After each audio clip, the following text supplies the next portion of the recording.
कि कतना दिन से रुक रुक रुक रे रुक देख कतना दिन से एगो लड़की के रही फेरा में हम लागल सोचते रही आई लव यू को हम तले दोसर ले भागल भागे दे जौना के जहाँ जाए अपने चले जिसको रहना है रहो। लेकिन जो चली गई ना उसके लिए एक भाव है भैया, खाली कॉर्ड देना मेजर देना।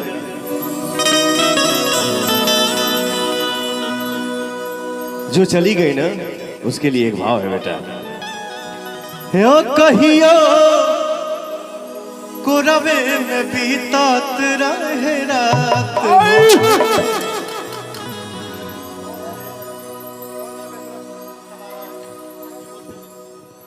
खाली कोड दीजिए।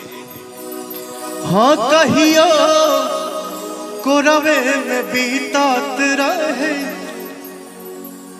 रात हो, अब तू बने लो अनजान। नहीं यहाँ के लिए बात नहीं है, सॉरी।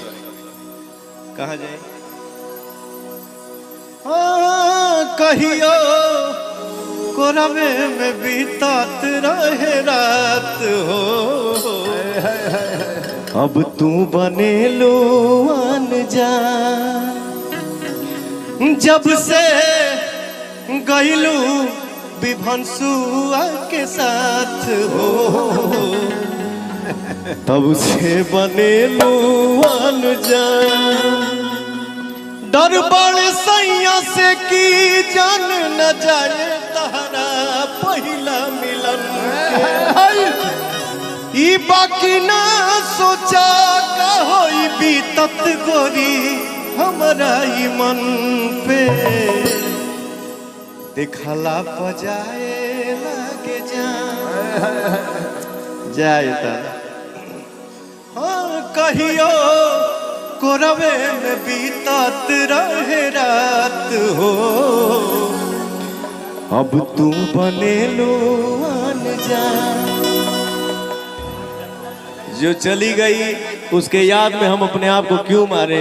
सही भाई, जितना मारना था मार लिया, बट अब हंस रहा हूँ। जाने वाले को अब मैं खुश हूँ। हर जगह के लिए खुश नहीं हूँ, कहीं कहीं के लिए खुश हूँ। ठीक है, जाने वाले को जाने दीजिए। तो कहो ना जिला के जिलेबी